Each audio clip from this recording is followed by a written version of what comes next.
Oi pessoal, meu nome é Ana Cristina Peron, eu sou aluna do curso de História da Universidade Federal de Santa Catarina e estou aqui hoje para falar um pouco sobre o projeto de iniciação científica do qual eu sou bolsista, dos enredos familiares às grandes empresas, a reconfiguração da paisagem no Brasil através da vitivinicultura. Esse projeto de pesquisa faz parte do Laboratório de Migração, Imigração e História Ambiental do curso de História da UFSC. E é uma parceria com o Center for Spatial and Textual Analysis da Universidade de Stanford, nos Estados Unidos. O projeto também possui financiamento pelo CNPq e é orientado pela professora Eunice Nodari. Com essa pesquisa, a gente quer descobrir e entender as mudanças na paisagem das cidades que produzem uva e vinho. As cidades que fazem parte de nossa pesquisa são Videira, Tangará e Pinheiro Preto, localizadas no Alto Vale do Rio do Peixe, aqui em Santa Catarina, e São Joaquim, na Serra Catarinense. Nossos objetivos são descrever a instalação da vitivinicultura nesses municípios, discutir os impactos ao meio ambiente e analisar o papel do enoturismo e os seus impactos socioeconômicos, culturais e ambientais. Mas como essas cidades se transformaram até chegar à produção de uva e vinho? Desde a metade do século XIX, imigrantes europeus e seus descendentes se estabeleceram no sul do Brasil, inclusive nas nossas cidades de pesquisa. A população dessas regiões promoveu transformações na paisagem com a substituição gradual das florestas nativas pela agricultura, pecuária, centros urbanos, plantações de árvores exóticas e, por fim, pela fruticultura. Para que a gente possa entender as mudanças que ocorreram nesses territórios, nós utilizamos duas metodologias na nossa pesquisa: a História Ambiental e a Spatial History, ou SIG Histórico. SIG é Sistema de Informações Geográficas.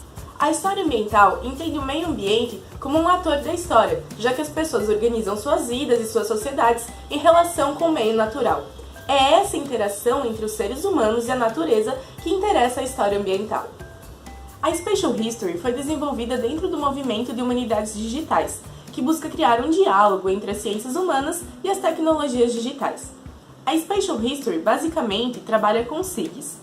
Eles integram informações espaciais, como mapas e imagens de satélite, com outros tipos de informações, como censos, estradas, no nosso caso, diferentes limites de município, áreas de mata, de plantações, enfim, uma gama muito variada de informações. O resultado disso é um mapa com camadas sobrepostas, e com o auxílio de alguns softwares, esses mapas podem ser interativos, utilizar uma linha do tempo, fazer integração com textos, fotos e vídeos. Nesse último ano de pesquisa, uma das minhas atividades foi pesquisar fotos do município de São Joaquim e fazer um levantamento dos principais produtos cultivados no município de 1974 até 2016. Esses dados foram pesquisados nos levantamentos agrícolas municipais disponibilizados anualmente pelo IBGE. Em seguida, foram produzidas tabelas e gráficos sobre a produção agrícola dos municípios de São Joaquim, Videira, Pinheiro Preto e Tangará. Eles possibilitaram a comprovação e visualização da gradativa mudança da policultura para a fruticultura, com destaque para a produção de maçã e de uva. Algumas iniciativas de divulgação da pesquisa foram realizadas no último ano, como a criação de um site que pode ser acessado em português e em inglês. Nele está disponível grande parte do acervo reunido pelos pesquisadores.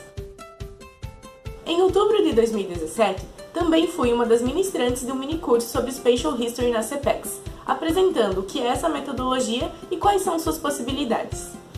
Outra atividade foi a escrita de um artigo, ainda a ser publicado, denominado A Utilização da Spatial History no Estudo da Transformação da Paisagem no Alto Vale do Rio do Peixe. Por fim, participei de um minicurso sobre os usos e aplicações possíveis do software QGIS na área da história. Nos próximos meses, continuaremos a atualizar o site e iremos expandir a área da pesquisa, incluindo o estado do Rio Grande do Sul, a província de Mendoza, na Argentina, e o Vale Central do Chile. Obrigada por assistir!